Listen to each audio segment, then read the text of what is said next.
Hey everyone, I want to thank you guys for joining us today on how to calculate cash offers. We're going to get started here in about 15-30 seconds. Grab a pen, paper, and take a lot of notes. We will have this recorded and put back into REIPro as well. You can go back and review this video as often as you like. So we're going to get started here in just a second.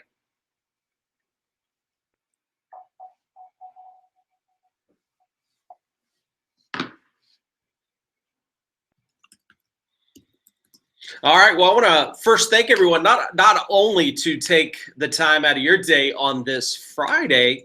I know we're doing a little bit early today, wanted to be a little bit different for the training. I understand a lot of people are not going to be able to make 11 a.m. training, but that's okay. We're going to get this back into REIPro. We will be taking questions at the end, so for those of you, obviously, that are on this live, you're going to be able to ask some questions at the end, which is pretty awesome.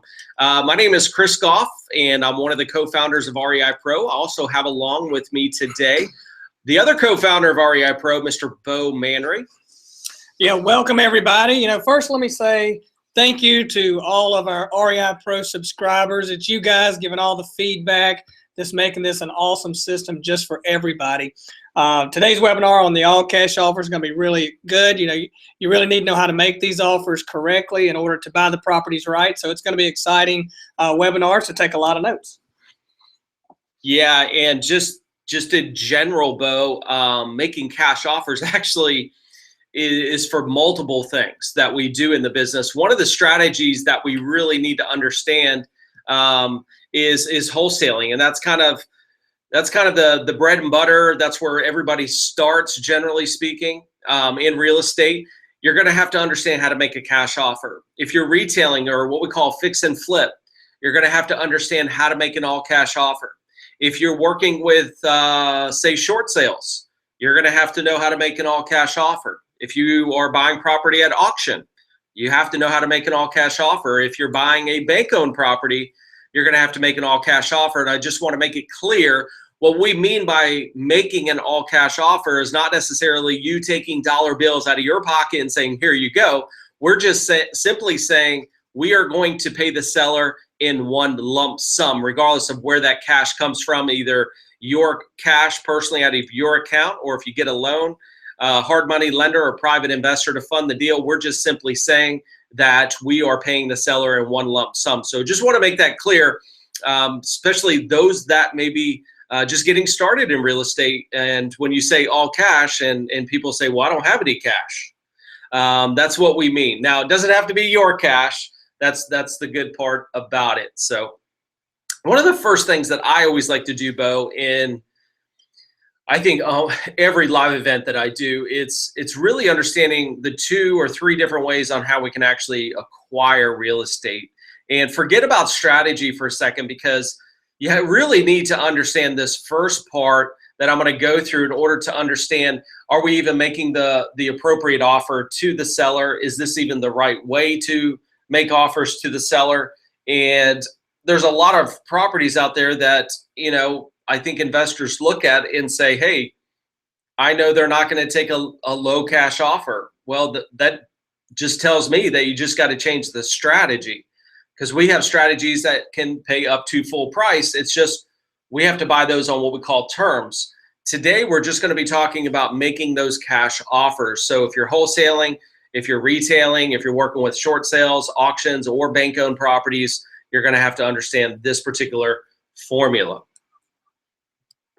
All right, so this is what I call the 3 financing techniques. Forget about strategy, just think of 3 different ways that we can actually acquire the property.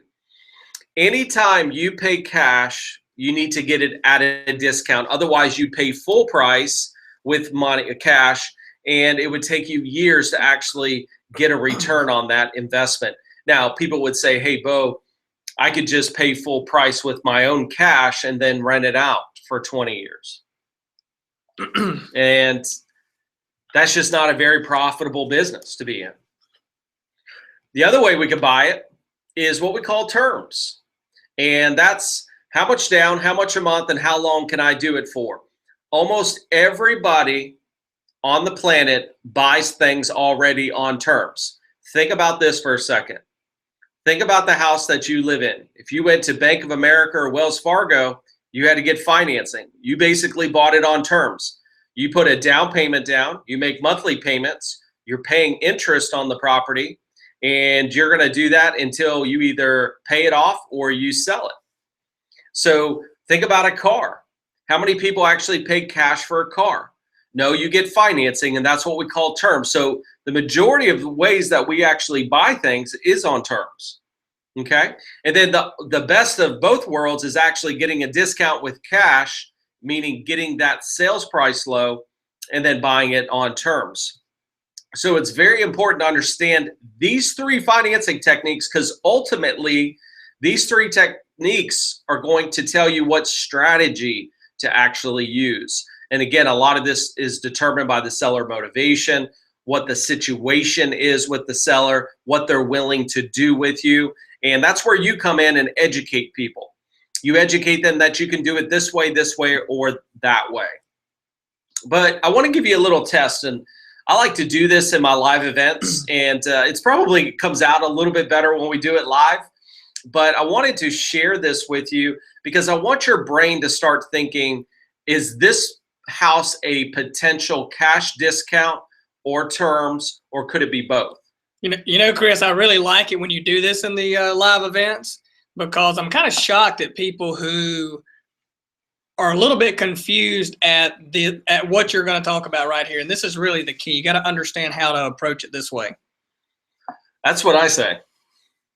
So let's say that you saw this property, and all I want you to think about right now is, could I potentially buy this at a discount, meaning cash discount? Obviously, it's a distressed property, right? Could I buy this on terms, or could I do both? And I would say 9 out of 10 events, the majority of folks in the room would raise their hand definitely as a cash discount, right? Almost 100%. I mean, it's distressed. I mean, it's almost like it needs to be torn down, and who knows, maybe it does, and the land value could be worth more. But I think people forget that, yes, you could also buy this on terms. You know, why go to the bank and get a loan to buy this house at a cash discount if the seller would be willing to do terms with you, maybe for a short period of time, where you could come in, actually fix it up, turn around and sell it. And that would save you that large down payment that's going to be required from any bank to even purchase the property. So you could actually do both in this particular case.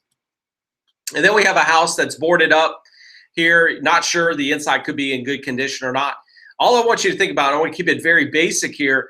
Could you buy this at a cash discount? Sure. Again, we haven't spoke to the seller. We're not sure where this is going to go, but I want you guys to start getting that brain turning to say, is this a cash discount, terms, or both? Well, at the end of the day, you could go both again on this. Then we have a foreclosure, okay? And so this property has gone through foreclosure, is now bank owned, and really the only way that you could buy it is a cash discount. It's less likely that a bank is going to do terms with you, meaning that, hey, I'll do a lease option with you. It's not likely it's going to happen. It does happen. It's not to say it won't happen, because, you know, we did that. Yeah, we did it with millions of dollars worth of real estate, 50 bank-owned properties we lease option. It's just less likely. Banks want to be cashed out. They want to get rid of the problem and move forward. So when I see a bank-owned property, it is a discount or cash discount. I have to buy it at a cash discount. Then we have a house for rent. And what I love about these properties, and I think, you know, a lot of investors don't even call houses for rent, number one. You know, why would you sell at a cash discount if you're renting the house? Well, maybe they couldn't sell the house. Maybe they owe too much. And what I love about this is the seller is already willing to accept monthly payments. So this could set you up for perfect lease option or a seller finance. Then we have, last but not least, a very nice property, well maintained. Is it possible that they could take a cash discount? Yes, but less likely, right? So this is where terms is going to come in. So what's the point of this whole lesson? Here's the point. When you're driving by properties, I want you to start getting that brain turning, because you could be driving in the wrong neighborhoods, looking at the wrong houses, working the wrong strategy, and you wonder why you can't do deals. So we really need to go very basic here and forget about strategy for a second and just understand these are the ways that you can buy it. It's either cash discount, which we're going to talk about today. You can purchase the property on terms such as a lease option or seller finance, or you could do both. I could basically go in at a cash discount sales price, structure a seller finance, do that short term, fix up the property, and then turn around and sell it.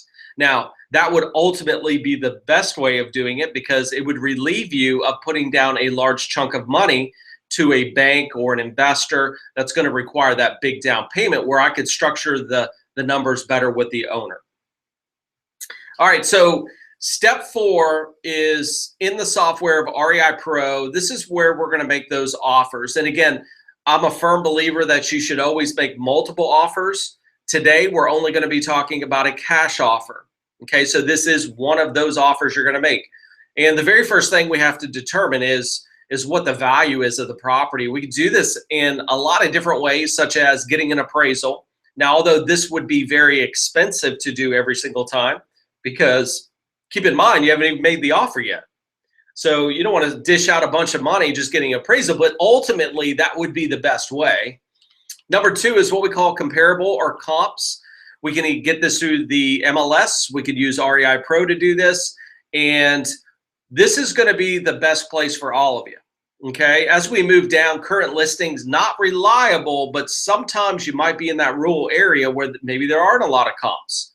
See what houses are trying to go for. Again, not reliable, but sometimes you have to do what you have to do in certain areas. I can tell you right now, one of my coaching students, we're working a property and there are literally no comps. And it's very difficult to actually, what do you even offer the seller? And the seller won't even give a number. So it does make it a little more difficult. For sale by owners, of course, there's internet sites out there that you can get these numbers. Again, using the comps REIPro is going to be the best way to do that. So structured offer is something that took us several years to actually figure out a formula. And I couldn't tell you the countless formulas that I hear out there. It's like, well, just pay 50 cents on the dollar. Okay, well, yeah, you can't. That's not really going to work. No, well, you can't do that every time. You could be paying too much, or you could be, you could be upside down on this thing. Then I hear, well, pay 40%, add 10,000 back, and then divide by 0.03. I'm not sure what all these different calculations actually come, but I like to keep it pretty simple. Math is pretty simple. It's such a true number. And we created this formula that works every single time, and it's mathematically impossible to say it's wrong. And that's what I love about it, because I hate just coming up with your own personal philosophy on what you think you should pay for a house. Mm-hmm. Well, we actually have a calculation, a formula in step 4 that's going to walk you through exactly how to do this. And that's what we're going to talk about. So the very first thing at the very top when you're in REIPro is you're going to see the after repaired value. So this is what a person is willing to buy it for after it is completely fixed up. Okay, so this is the after repaired value. In real estate, we don't take what its current value ever is. We always do calculations based on what it would sell for after it's completely remodeled. So this is called the ARV. Now, how do we get that ARV? That's simply where we're going to utilize the comp section of REIPro. You could also get some comps through the MLS. The difference is the REIPro comps, we actually take all comps. So all homes recorded that have sold, we're going to be able to record that information. That information is recorded, and then we extract that information and display it in front of you. Where the MLS comps are just comps only sold through the MLS or through a realtor. Okay, so the very first thing, and this is going to be an auto calculation. You can also manually go in here and change this, and we're going to walk through REIPro after I get through this quick presentation. And really, actually, we're going to go through a property that we just bought, which is kind of cool. It's a lot of times you just see theory. We're actually going to walk you through one that we just bought. Then we move to the expenses section of the offer. And the very first thing is the total cost of rehab. Regardless if you're going to wholesale this, if you're going to fix and flip this, you need to understand what this number is. Obviously, you've already went through step 3, which is a property inspection. You're going to calculate the total cost of repairs, and then that will be auto-calculated and moved into this particular offer formula. You can also, again, go in and edit any one of these fields. All right, so this is where people slightly get confused. Acquisition cost, and I think where they get confused is acquisition cost versus closing cost. So acquisition costs are the cost of purchasing the property. So you, from a buyer standpoint, this would be your closing cost.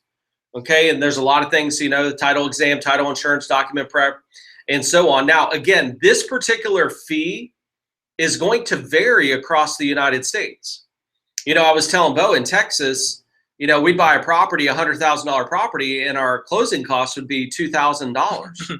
Yeah, you were shocked, and we did the same thing here in Georgia, and it was like $700. Yeah, it was $700 here in Georgia, and we paid all the closing costs. Right. So obviously, that's going to help our numbers when we could get that closing cost reduced. So acquisition cost is the cost of you actually buying it as a buyer. And then we have holding costs. So these are costs associated when you're rehabbing the property. Even if you're just wholesaling the property, you're going to wholesale it to somebody that is going to have these costs. So you have to calculate it for them in order to get the offer. So these are going to be costs, but not limited to gas, electric, water, taxes, insurance, and any other costs that you're going to have while you are rehabbing the property or while your retailer is rehabbing the property. And then we move into closing costs. Now, this is the cost when you sell, okay? So let's say that you're going to purchase this property. Your goal is to fix it up, rehab it, and put it back on the market and sell at a retail price. You will have closing costs when you sell. Yeah, and this is where a lot of investors, I think, go wrong. They learn how to acquire it. They're not learning how to sell it, and then they're upside down because they just ate all their profit up. Or it's funny, you always find that rehabber or retailer that goes, I thought we were going to make more money on this. And it's because a lot of times they forget to calculate the cost of actually getting rid of the property. And that's where these costs are going to come in. Again, these costs will vary across the U.S. It also varies depending on how the buyer's getting financing. If they get an FHA or VA loan, there's going to be more added cost on the seller side. So things just to keep in mind. Then we move to hedge expense. So basically what a hedge expense is a buffer. It's extra cost that we're going to throw into there just in case. It's going to be that leaky faucet or water line behind the wall that you didn't expect. So what we want to do is add anywhere from 10 to 15% of your repair cost. Okay, so if you have a $20,000 repair cost, at 10% hedge would be an additional $2,000. Now, here's the good news. If you don't have those additional problems or those unforeseen issues that you'll have when rehabbing houses, then that money would actually go back in your pocket when you sell it, because we're going to be actually calculating how we're going to make this offer, which I'm going to share with you on why that's true. And then we have advertising expense. So after you've fixed up the property, will you be advertising this property yourself? And we put a percentage in there to kind of give you an idea, or you can use a flat dollar amount. 500 to 1,000 is generally going to cover just about any kind of property. But when we go to sell property, are you going to sell it yourself? Now, we do. You know, obviously we know how to sell the property, so we do that. And then we move into realtor or agent commissions. If you are going to use a realtor to sell the property, not buy it, because sellers pay real estate commissions, not buyers, will you be using an agent? And if you're not sure, you could always just put this in there. Just throw that expense in there. I mean, and even if you are selling yourself, more than likely you're going to pay a realtor commission to the buyer's agent. Possibly. You know, which could be 3%. You need to put something in there. Yeah, so keep that in mind, that these are going to be those extra costs. And trust me, if you have an expensive property, it's going to, your profits could get eaten up pretty quickly if you don't utilize this part of it. Then we move into the two profit centers. Now, ultimately, there are obviously a lot of types of exit strategies. But keep in mind, we're talking about buying it at a cash discount. This formula is how you need to acquire the property, not necessarily how to get rid of the property. Because there's a lot of things that you could do with this house. If I were to buy this house, fix it up, could I rent it? Yes. Sure. Could I buy the house, fix it up, and sell it to a qualified buyer at a retail price? Sure. Could I buy it, fix it up, and wholesale it? You could. That would be pretty stupid. Could I buy it, fix it up, and sell or finance it? Yes. Sure. Could I buy it, fix it up, and lease option it?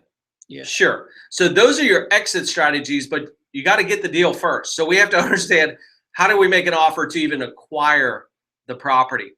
So we put in here 2 profit centers, and this is on the, we have to figure this out as far as the acquiring side. If you are a wholesaler and you will be wholesaling this property, you need to fill out this wholesaler assignment fee. Now, this fee is going to range. It all depends on how good of a deal, how motivated the seller is, and so forth. So 5 to 20% times the after repaired value. A retailer's profit, you also have to calculate, even if you are wholesaling it, because you need to calculate the potential profit for the retailer that you're going to sell it to. Otherwise, there would be no profit for them, and they would never buy the property. Okay, so you got to calculate these. Now, if you're a person or an investor that just buys low, fixes up yourself, and then rehabs it, then you wouldn't necessarily need to add in the assignment or wholesaling fee. You could just add that into your retailer's profit. Hopefully that made sense. And then this is where it comes down to, determining what's our cash offer. And what we're doing is, and I'm going to walk you through step 4 in REIPro in just a second. What we're doing is we're taking, here's what it's worth in tip-top shape. This is what our ARV is. And then we're subtracting all of the expenses and profits associated with that property to ultimately give us what our cash offer is going to be. It's a very simple mathematical formula. So here's the property that we're going to walk through in step 4. So we just bought this property here. Literally just a week ago. Yeah, last week. So it's a distressed property. I mean, it's pretty rough. It's a rough. So this was a divorce situation, and they actually saw a sign. We actually bought and rehabbed the house across the street. Yeah, on the previous webinar, we showed you the one we did at 134 Sweet Gum. Right. This goes to show you start getting out there, improving the properties or these neighborhoods. I mean, they saw our sign, went to our website, and actually contacted us and said, make me an offer. Yeah, exactly. And so, this one is one of those leads that just kind of falls in your lap. And I keep telling my students, hey, just get out there and do something. Because if you're physically out there doing something, you'll be amazed on all the different opportunities that are going to come your way. You just got to get out there and start doing it. So we just purchased this property. Now, what I wanted to do with Bo is we're going to turn this property. I'm going to show you kind of the level of rehab. So the owner actually found us, which is step 1. We go through our due diligence. We basically see what kind of values, numbers, things of that nature. We move into step 2, which I called the seller after they filled out a form on our website, talked to the gentleman there, and he then proceeded to tell me they were going through a divorce, but they wanted to sell the house before they actually got the divorce finalized. That could have made things a lot rougher, and it would have delayed.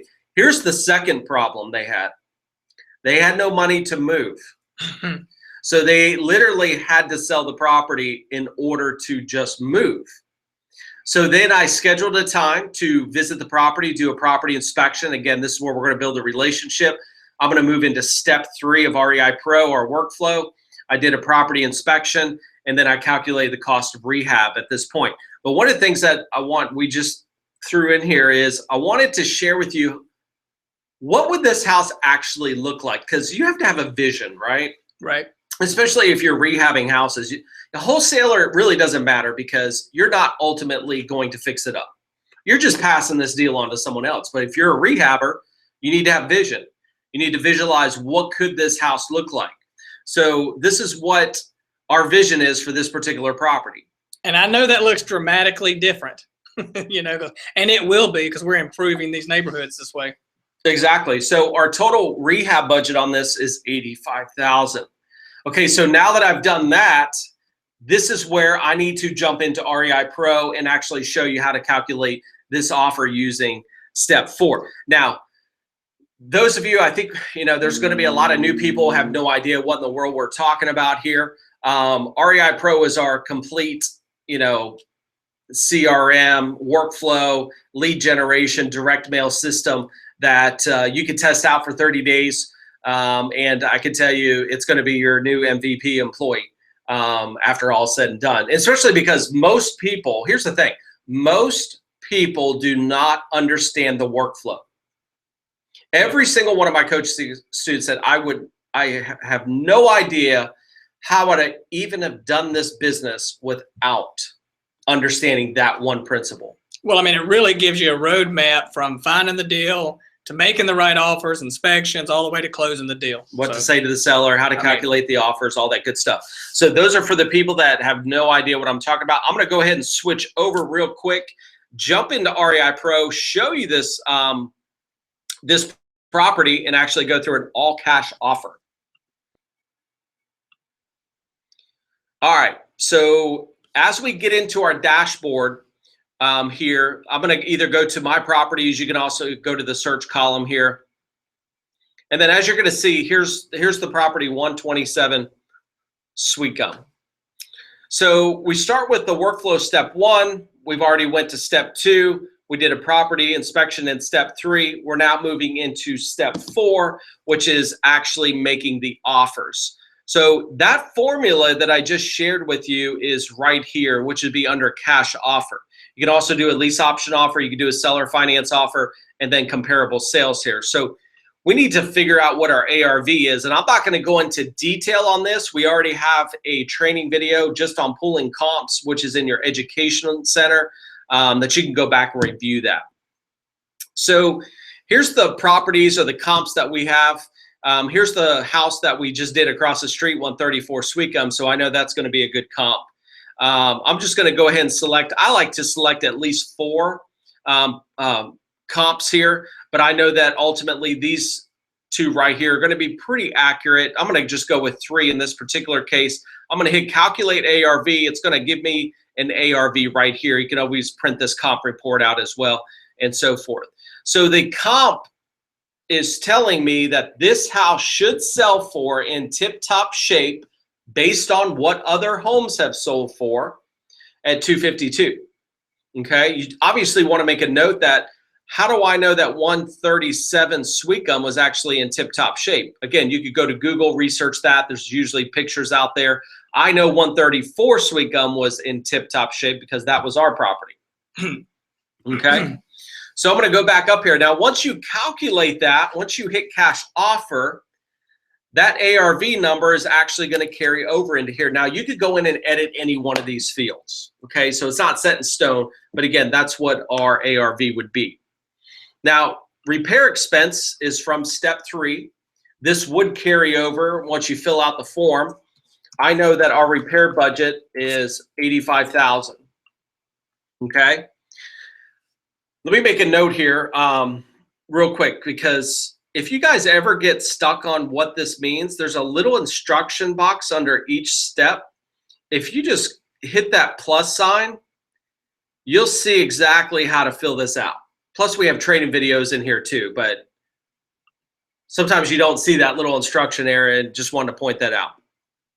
All right, so acquisition cost. Remember, this is the expense from a closing cost from a buyer's point of view. So if you're buying this to rehab it, you're going to have these costs. Now, generally 3% of the ARV. Now, what I want to make a note here is that this is the national average. Now, your area could be different. One thing you could do is contact a local title company or attorney and say, what are your closing cost fees? And if you know what that is, or generally know what that is, you can plug that in here every single time. Okay. Now, I know in Georgia that I know my closing costs are going to be less than $1,200. Right. And that's if I paid the seller's closing cost on top of that, right? It's just cheap here where we live, which is good. So I'm going to put that in here. Now, when you go and just say, if you were just a normal person and said, I'm going to follow your formula at 3%, well, that's 7,500. But keep in mind, guys, and I don't want you to get confused. You're definitely going to want to go back and review this video again. The percentage of ARV is, we are basing it on the 252 number. Well, we're not buying it at 252. We're actually going to be buying it for less, but we don't know what we're buying it at until we actually figure out these numbers. Okay, so just keep in mind, even if you kept the 3%, I know that this is going to just be added back in my profit at the end of the day, because I know that I'm not going to spend $7,500 to buy the house because I know my local area. So what I recommend is get with and we're going to have to go 0.5% here. Get with your local title company attorney, and they will be able to tell you what closing costs generally are. Holding expense is, we give you a general rule here. And again, this is a national average, which would be 2,000. Again, this is going to vary in different areas. And again, this is going to be the gas, electric, water, taxes, insurance while you're fixing it up. So if you have a property that's going to take you 5 months to rehab, this number is going to be higher. Yep. And if you borrowed money to do it or whatever, you have some interest payments along the way. If it's a property you're just putting lipstick on for 30 days, then this is going to be less. So you got to gauge that a little bit, but we are going to give you, I'd rather you go high on the expenses, because remember, we're going to deduct all the expenses from the ARV, and that's what our offer is. Okay, so you end up getting a better deal if you over exaggerate these numbers. Okay, but yeah, you don't want to you don't want to over too much here, because then you won't get the deal. So closing costs now, this would be on when we sell it. So we're going to buy it, we're going to fix it up, and then we're going to turn around and sell it. We're going to have closing costs. So we are actually calculating the cost of selling it before we even buy it. Yes, that is correct. This is where a lot of investors mess up. So again, I know that that closing cost is going to be low. Then we move to hedge expense. And general rule is 10%. Now this 10% is really based on the inspection cost. And again, this is just added expenses. It's that buffer. It's that, oh my gosh, I didn't know we were going to do this, or you add something. It's just that extra buffer. Advertising expense, if you know you're going to advertise the property, we know we will be advertising, some advertising on our end. And then we know we're not using a realtor to sell, but we have to keep in mind that, hey, the buyer may bring a realtor. Yep. So in our particular state, that would be 3%. Again, this commission is going to vary depending on what state you're in. Now we move down to the profit centers. If you're wholesaling it, you're going to want to use this slider bar here. If you're not wholesaling it, you are the retailer. In this case, this property we are. I want you to at least profit 15%. Okay. Some deals you may not be able to, and some deals you're going to get 30, 40%. Okay. It's going to vary, but you have to have a starting point, because at the end of the day, all we're doing is taking this number right here. We're deducting, subtracting all of our expenses, subtracting all of our profits to calculate the offer. Okay, so now that I'm completed here, I'm going to go back up here and I'm going to hit calculate offer. So my maximum all cash offer, assuming that it's sold for $252, $257, assuming that my expenses were $85,000 perfectly, all of my other expenses and profits were perfect, we could buy this property at 105. Now, that percentage of ARV, or after repaired value, is 41.7. Now, this is just a calculation percentage, just so you can see. And this is why if we bought this property at 50% of the ARV, we would have overpaid. Yeah. We would, if you're wholesaling it, you would have never have sold it. If you retailed it, it's going to eat up all of your profit. So this is just a visual percentage just for you to see. And this is something that I would recommend maybe you start tracking, but At the end of the day, it's just here for you. It doesn't mean anything as far as the equation or how we're going to offer or what that number should be. Okay. And again, don't go based on all these crazy mathematical equations that people throw out there. This is so simple, it's not even funny. I mean, it really is. It's your ARV minus your expenses minus your profits. And you're an engineer. And so, I mean, it just makes common sense to do it this way. It's a formula. Now, we always like for you to start lower with your offer, because if you paid 105 and you negotiate up, well, where's that expense coming from? Is that coming out of your profit? Maybe I don't put 85,000 into it. Maybe I only put 80. I want you to start less than your maximum all cash offer. Again, we give you a percentage here, 2%. And sometimes, the seller will tell you what they want. Okay. So we want to start a little less than this. And, if we went in and just said, hey, let's start at 99,000, at least you have some room for negotiation. Okay. And once you do that, you could go back up here and actually print the offer and submit that to the seller, show them the calculation, all that good stuff. Okay. We actually bought this property for 96,000, which is even better. So if our ARV is 252 and our expenses are 85 here, 105 here is what we could have paid for it. We ended up paying 96 for it. It's obviously a very profitable deal, okay? Because we're going to go in and not only make 37, we're actually going to make more than that because we got it for less. Yeah, and even though, Chris has got, 20 years in the business doing this, we did follow this formula. We did follow this screen for this property, and he tells his students, look, I do it every single time because I don't want to make a mistake. Yeah, I don't guess with this. This is money. I always fill this out. I don't even want to think about it. I just go into REIPro step 4 and I let it figure it out for me. Now you can manually do this. Those of you that have our home study course, we actually have a manual form for this. If you want to take it with you to a property, if you don't have internet access to where you can get into REIPro, you can obviously do it manually, but you need to be following a very simple, true formula. And that's what we put in here. If this formula didn't work, it wouldn't be in here. And we've been using it for years. And it's funny, when I got started, it was like, I don't know, what do you think we should offer? And I just offer this. I mean, does that sound good? I mean, there was really no way of actually calculating it. And it took us, quite a few years to actually develop this particular formula, but it's so simple now. And it makes it so easy for people that are just getting started. And that's what I love about this particular offer formula.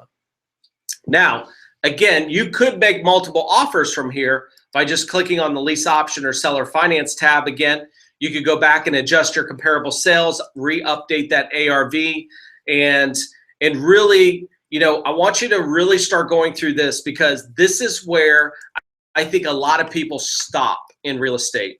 They go and they say, hey, here's a few houses for sale. Hey, I'll even take the chance of even looking at the property. And then they never make an offer because they're not sure what to do, how to offer it, and so forth. Now, when I'm done with this, I'm going to go ahead and hit print offers. So you have all the different types of offers. In this case, we're going to use an all cash. Now, let me give you a pointer for those of you that are wholesaling properties. You see this little checkbox, use company logo? Now, again, in REIPro, you can upload your own business logo and have nice company header lead and all that good stuff. When we make an all cash offer, I want you to uncheck that. Here's why. When I pull this form up, I'm just going to pull it up at PDF real quick. When I pull this this offer sheet up, guys, again, it would fill this information out for you if I actually did in the software. It looks pretty plain and simple, right? If you put your company letterhead on there or your logo, it's going to appear that you have money. And when we make cash offers, we want to look broke, right? So we don't want to come across as though we have a bunch of money. It's just one of those businesses that you just need to come across. It's like you just went into Word, you type this in real quick, and here's what I can offer you. Now, ultimately, we would love to meet the seller in person to make the offer. If they have any questions, things of that nature, But maybe we could give them some tips on how to make the offer, because making a cash offer, a lot of people think, well, you're just going to lowball me. Well, if I go back to this formula, I'm not lowballing you. I'm actually have an equation here that in order for me to buy your house and make a little bit of money, I have to buy it at this number. If you want to call that low, that's your perspective. But in order for me to calculate all this and make this deal work, I have to buy it. I don't look at it as being low. If I offered these owners $60,000, that would be low. And you could potentially get the offer accepted. I'm not saying you can't, but you could potentially, but that to me would be low based on our calculation here. And a lot of sellers, they don't understand this, right? So you need to educate your sellers on this. And not per se that I would go back and show them how much profit you're going to make, but remind them that, look, if I buy your house, not only is it going to cost a lot of money, I've got $85,000 in repair costs. Just think of how much time it's going to take to even do the deal, right? So if this is a long-term project, it takes time, and time is money. Explain that to the owner when you're making the offer, that there are a lot of costs associated with buying your house. I mean, they know you're not a nonprofit, so you're going to be making money on the deal. And if they already had the $85,000, they'd fix it up. Exactly. Well, that's so they know you're going to make money. They're motivated. Now, could you walk into sellers that aren't motivated and unwilling to take this offer? Absolutely. But what is that? Does that mean that you just walk away? No, what that tells you is that you need to change the strategy. And again, that's why it's very important that you do make multiple offers. Now, those that are getting started, that could be a little confusing or very overwhelming to take in other strategies. But ultimately, do you want to build a business? Do you want to make money in the business? Or do we just want to do what everyone else is doing? I mean, that's what you're doing. It's all learning curve for everybody to go through this. You have to have the attitude is, I'm going to make it work. Not, I hope it works for me. I hope I can find a house, or I hope that the seller's going to take the offer. Every time I make an offer, I'm extremely confident. This is what we can pay. I'll do a little explanation on it. Hi, thanks for showing me the property. Based on, what this property's worth and all the expenses, we're looking at least $85,000 just in repair cost on this house, with closing, additional costs, holding expenses, and potential realtor expenses on the back end. This is going to be the best offer we can make. I'm very confident, very firm, but I'm also explaining and justifying why they need to take this offer. We're not saying you all have to go around and just make lowball offers. Make the offer realistic. Make it make sense. There's no point of you trying to get all fancy and being all tricky and trying to go extremely low, and then the seller says no, and then they don't even want to hear another offer from you, because now you're wasting their time.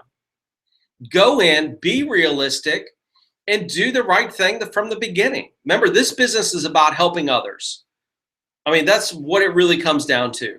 And we're going to profit by helping other people out of these bad situations. And these situations happen every single day in every city across America, period. And these people were extremely happy because they were in an uncomfortable situation. They needed out. They needed to sell the house because they couldn't even move, either one of them. So they needed to get what cash out of their house they could, just in order to move on with their lives. Yeah, so think about this, guys. We're going to make this offer. Have we put it under contract yet? No, that's step 5. When we make the offer in the contract, which you could go back and watch other training videos, we're going to allow ourselves, anywhere from 30 to 90 days to close. So if you're not for sure what you want to do with the property or what your exit strategy is at that point, you have time. Trust me, we were always told, if you buy the house right, you'll always sell it. We always see people, they buy it wrong. They don't know what they're doing. They've read a few books. They're absolutely clueless. They think they're going down the right road, and it's the wrong road. They make the offer. If it gets accepted, they can't sell it. Either they don't know how to market, they bought it wrong. This is a very simple workflow process. We don't have to make this business as complicated as people make it. But it still takes work. Oh, yeah. Yeah, you have to work at it, right? So what I want to do, Bo, is take some questions. All right. You should see somewhere on your screen a little question answer box. Go ahead and start typing your questions in there. It may take a few minutes to get to us, but hopefully we'll be able to get to everybody's questions. Yeah, and just a reminder here, any step, this is our workflow, and we're the only company that actually, this is my teaching right here. This is what I teach people. And people pay me a lot of money to teach them this, right? So if you ever forget, just go down to the instructions, okay? And go through and really understand what you're doing. And we're going to have that. Again, you go back and see the training videos, but really, really understand. I see so many people, they overanalyze this business. They overanalyze it enough that they can't do it anymore. And you don't need to be that person. So, all right. So we got some questions. We have a couple coming in. First one from Rashawn said, so we find out the cash amount and then we go to the bank for a loan. I guess that's his question. Do you go to the bank for the loan? Well, that's, depending on how, are you going to wholesale it or are you actually going to buy it? Now, if I'm a rehabber, okay, I'll just keep it simple. If I know that this is what I do, I'm going to rehab it. I already know this going in. So I'm usually already pre-approved with the bank. If it's your first property, yes, you need to go get pre-approved. And then obviously, once you get the house under contract, you can then submit that information to the bank, a hard money lender, a private investor, however you're going to get the funds, if I'm going to rehab it. If you're wholesaling the property, you wouldn't go to the bank, right? Because we're just simply going to write an ad, which you could go to step 7, and there's an ad builder there, write an ad, put it on Craigslist, and then wholesale the actual property, okay? And look, guys, most of the time, you're already going to know what you're going to do with it.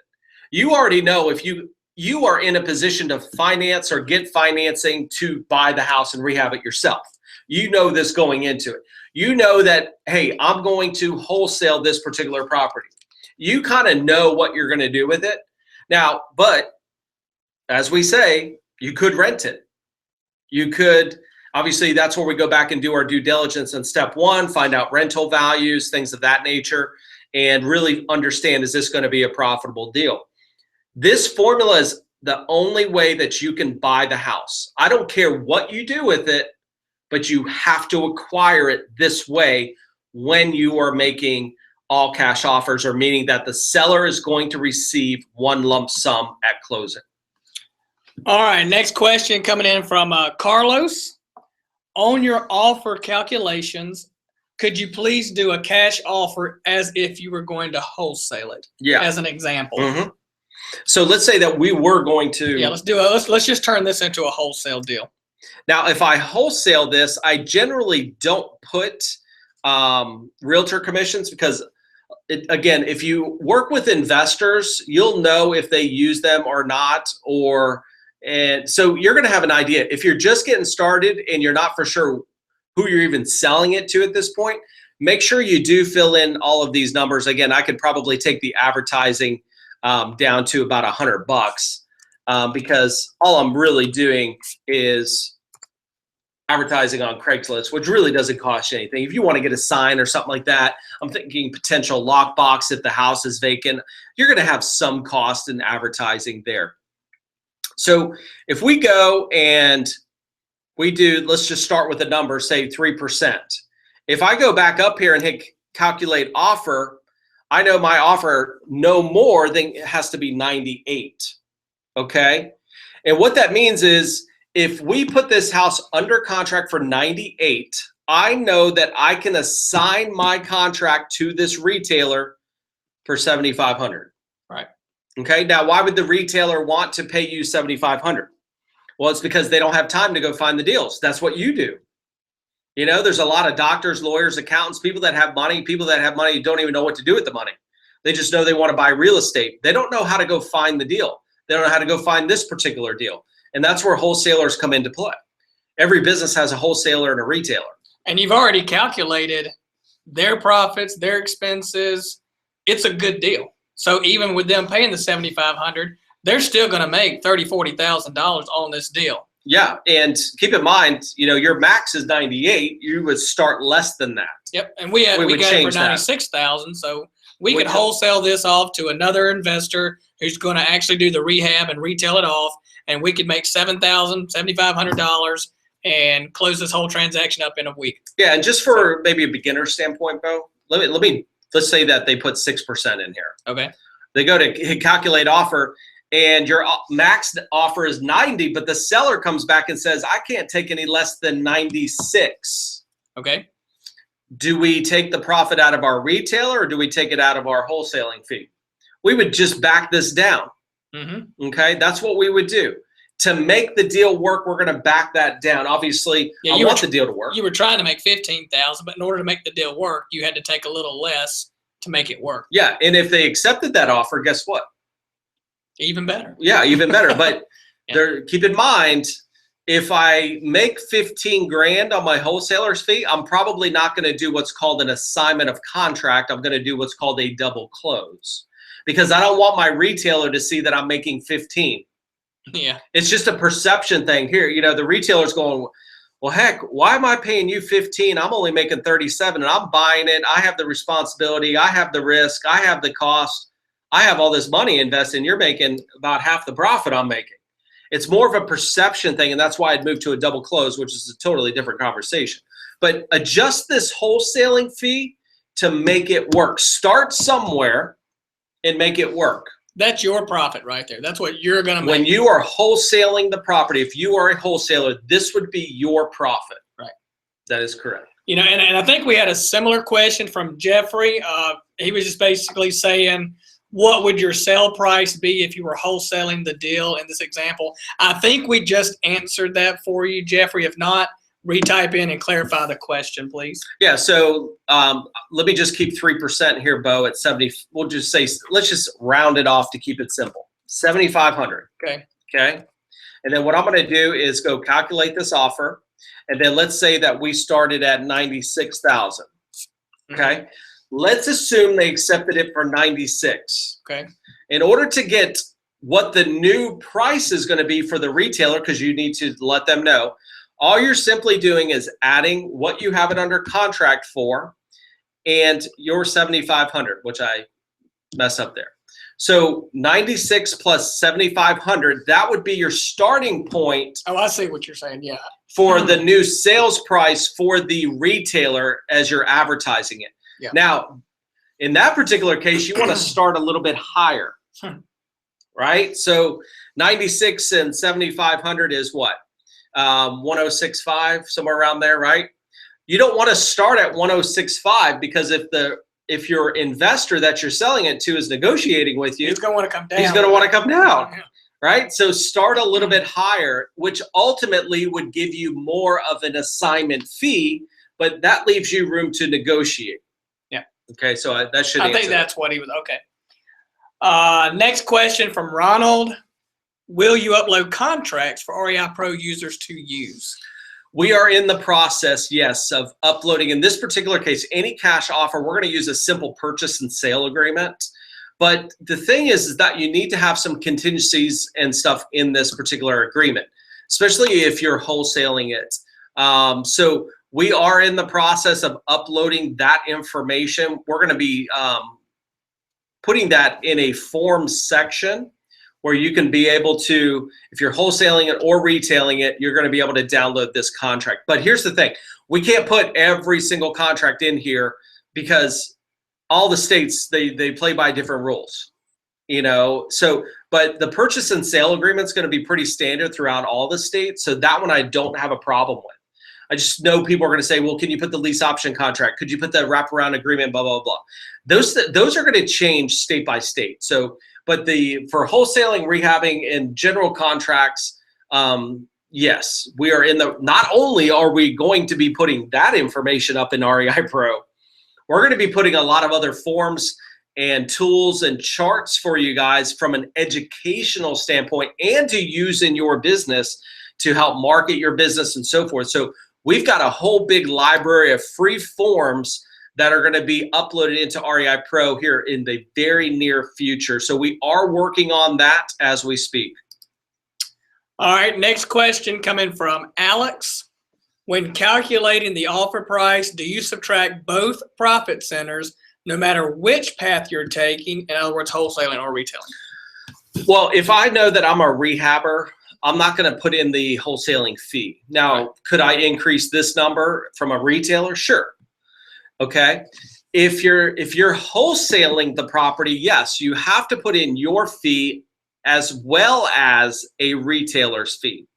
Because if you didn't put the retailer's profit in there and you hit calculate offer and you put it under contract for $135, you're not going to sell it. Yeah, there's no profit for the retailer to actually profit from. So that's why you have to put both when you're wholesaling it, not necessarily retailing it. All right. So anyways, we're wrapping up. Hey, we really do appreciate you guys joining us. We're going to have this video uploaded as soon as we possibly can. And for those of you that are not sure where these things are, they're in the education center here. So if we go in the education, you're going to see a lot of in-depth training videos that really is, I mean, the value of this is thousands. I mean, people pay me a lot of money to teach them what we are giving away for free inside of REIPro. I mean, I know we get emails weekly just thanking us for the ongoing education. So. Yeah, I mean, we're going to keep building this out as much as possible, and because we're pretty greedy people, we want our users to dominate the industry. You know, we want you guys to have the best education, the best software, and you know, software is not just software. And I see so many times, like on Bigger Pockets, Bo, where you'll have a person in there that says, "Oh, you don't need software. You just need an Excel spreadsheet." That is an amateur investor that's probably done less than 2 deals. You need to have the tools. You need to have the education. And when you blend those two together in REIPro, it's phenomenal. Yep. I mean, people pay me upwards to $50,000 to teach them this. So we're giving it to our users. We want you guys to have the information. We're going to continually improve REIPro. We've got some really exciting things coming up for you guys in the near future, including our free form section, which is going to be awesome. It's going to really put you in a place of, I mean, you can't go anywhere else. I mean, like you said, it's a one-stop shop. Yep. So anyways, everybody have a wonderful Friday. Have a great weekend. Look forward to seeing you guys on the next training. As soon as we get that posted, we will put that on the dashboard. For those of you that not sure where that comes or is, it's also here. Also notice we put our news and announcements here with this big megaphone thing. You can also register for upcoming events, things that we've done in the past as well. You can also check out these announcements too. So anyways, everybody have a wonderful day. Appreciate you guys, and we'll talk soon. Thanks.